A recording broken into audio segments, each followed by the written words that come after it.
Today, in the kitchen of Ebony Ivy Thyme with Leona, we are preparing a simple sourdough gluten-free bread.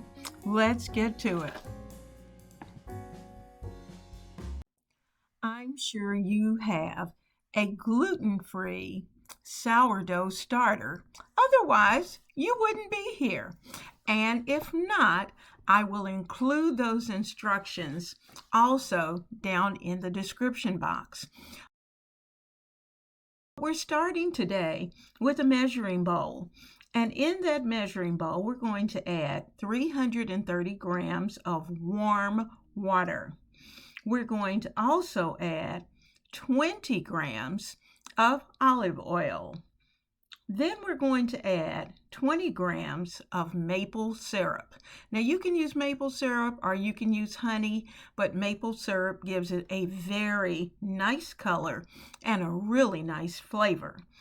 Then you're going to add 20 grams of psyllium husk. Now, this is the trick. You must add the liquids in the order. That's the water, the olive oil, the maple syrup, and then the psyllium husk last. Because what you're going to do is to use your whisk, you're going to mix this mixture well, and you're going to let it sit for about 10 minutes. And that will give you time enough to measure your dry ingredients. Now, what's going to happen to the liquids is that they're going to become a gel because that's what psyllium husk does. It forms, once it gets with the water, it's going to form a nice gel. And that gel we're going to add to the dry ingredients later. We're going to weigh and add our dry ingredients. So in this mixing bowl, I'm going to add 340 grams of King Arthur 1-to-1 measure gluten-free flour. I'm also going to weigh 12 grams of salt. Now, if you like it just a tiny bit saltier, you could do close to 15 grams of salt. But I'm going to stay with the 12. You're also going to add 5 grams. Now, this is something that's different. 5 grams of baking powder. Now, remember, we're cooking gluten-free, so because of that, we have to do a few things extra that we wouldn't normally have to do. So we're adding baking powder. We're going to mix this well. And the reason we're going to do that is because we do not want that baking powder to clump. So we have to make sure that we really mix our flour and the salt and the baking powder very well. Once we've done that, we'll form a well in the center. We're going to add about 265 grams of our gluten-free sourdough starter. And once we've done that, we will mix it. Now, if you have a mixer, you can certainly put it on the mixer and let the mixer mix the sourdough starter and the flour. And if not, you can use what I'm using, which is my fork that I use for my biscuits. And I'm going to mix that well. And then I'm going to add my liquid gel mixture to this flour mixture and hand mix. I'm going to hand mix our dough. You might be wondering, why is sourdough such a thing? And there are several reasons for that. Now, first of all, it was my science experiment. I was a former science teacher for many, many years. And just watching how it was supposed to work, I thought, oh, that's a great science experiment. And it's something that the kids would love to see take place. And I have had to work at it for quite a while. It took a while before I had a really strong enough sourdough starter in order to even do the baking. And so because of that, I had to learn a technique that was just right to put that sourdough starter together. And I'll be sharing that with you in the next few days.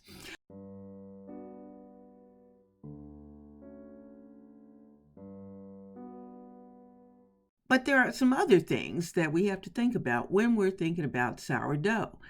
It is, first of all, a technique that has been used for years.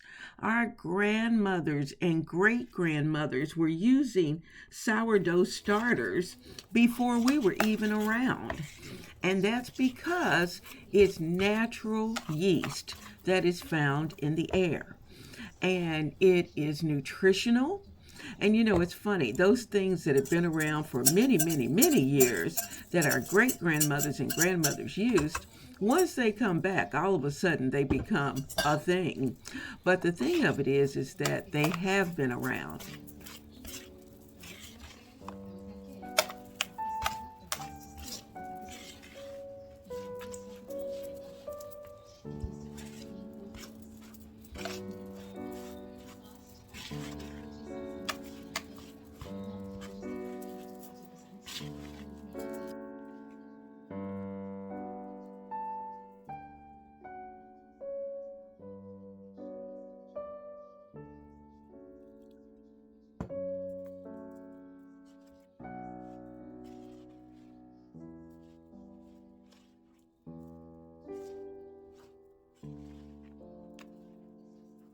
And there are some real advantages to using sourdough. First of all, if you've ever been to San Francisco and had some of their sourdough, you know that it has that unique tangy flavor that comes from the natural fermentation process. And this taste is usually preferred over just the commercial yeast breads that we buy in the store, just because it has better flavor. Next, it has better texture. It usually has kind of a chewy texture with a crispy crust. And that's because of the fact that it has such a long fermentation process.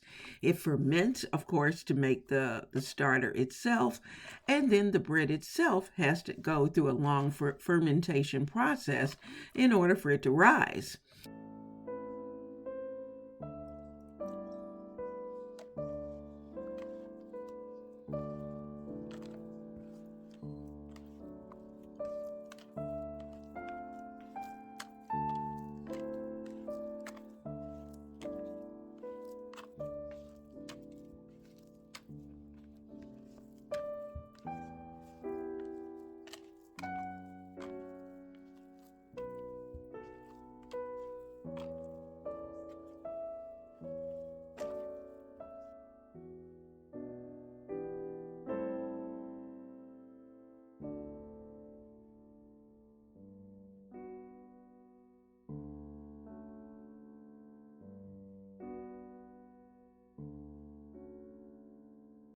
This is a key thing.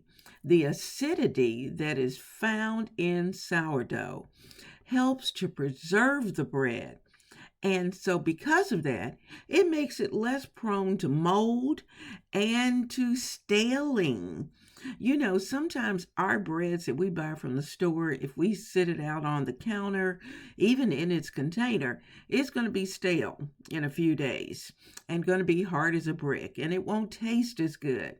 But there's just something about sourdough that enables it to last longer. And if you are a soup person, oh my goodness, make a bowl of sourdough for each person in your family, a little bowl, and fill it with your favorite soup. And oh my goodness, how delicious is that? Now, let's face it, we're in the new day. And so sourdough baking is usually thought of to be artisanal. So we're making an artisanal bread And doesn't that sound funny? The reality of it is that we're making a traditional bread and we're using our hands in order to do it.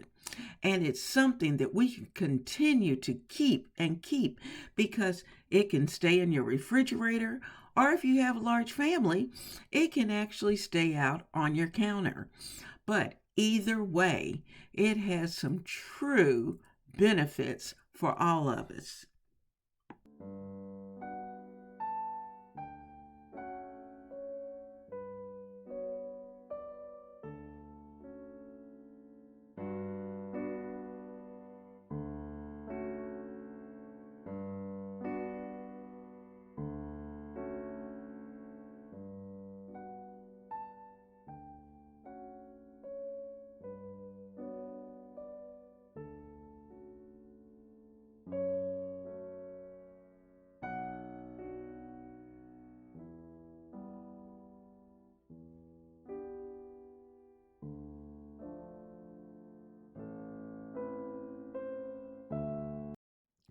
I have allowed my bread to ferment overnight, and that means I've allowed it to rise overnight.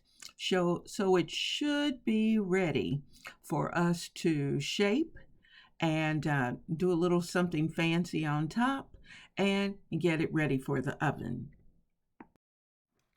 Working with bread dough is very soothing and it gives you a chance to just touch and to mold this slab of dough that you're working with.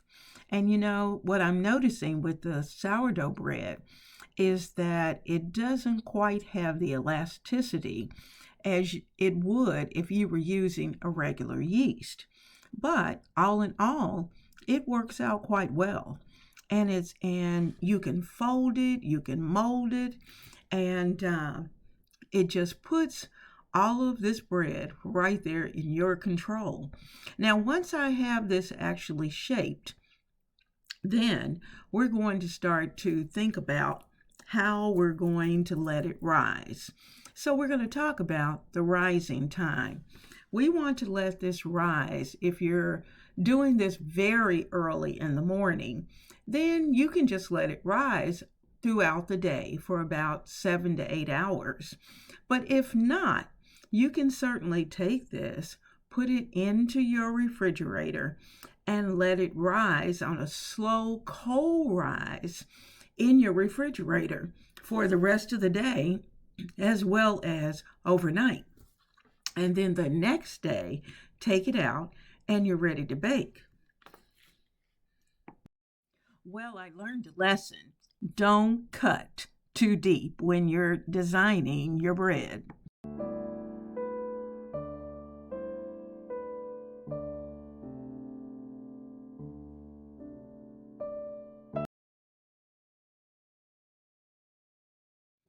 While your oven is heating up to that 425 degrees Fahrenheit, make sure that your Dutch oven is also inside the oven so that it can be screaming hot once it's time to place the bread into the oven.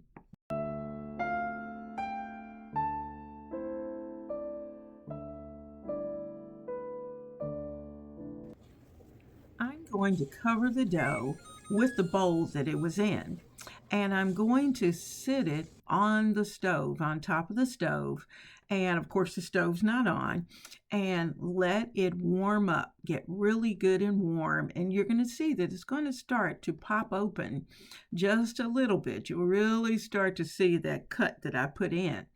And once the oven is ready, then all I have to do is to pick up the parchment paper with the dough and place it gently into the screaming hot pan.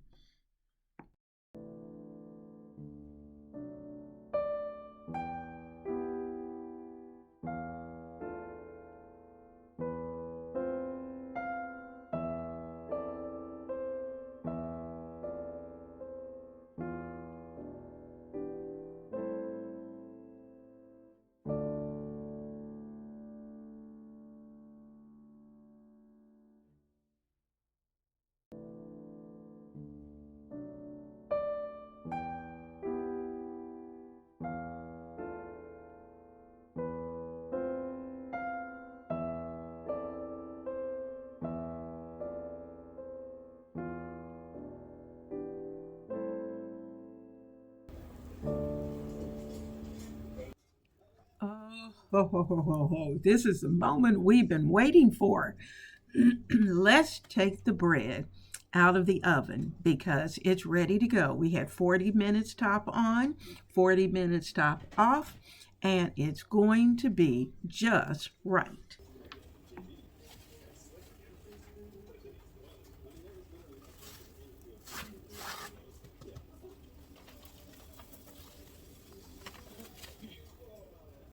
Well, it didn't exactly come out the way I thought it would, but you know what? That cut that I made that was way too deep, just know, don't do that.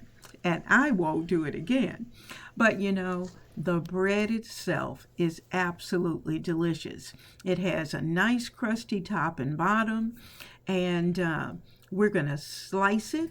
But keep this in mind, don't cut it for at least an hour. And you may even want to wait too to make sure that it's good and cool. So it's on its cooling rack. We're going to give it a couple of hours and then we're going to slice into it. And I want you to be able to see the texture, to know that it's nice and soft. And I'm going to have to give it a taste.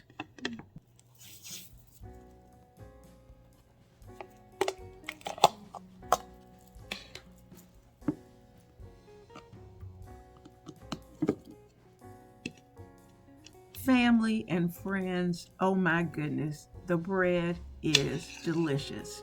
I'm so excited. Now, I've done sourdough, but I've done it with regular flour. This is my first loaf of gluten-free bread. And I have a friend who's waiting to get this recipe, and I'm testing it out for her because she has a gluten-free family, but she doesn't have her sourdough starter and recipe. So I'm hoping to help her out with that. But you know what? I also have, and that's who I keep looking at, the big guys over there eyeing my bread. And so I guess one of those slices I'm going to have to give to him.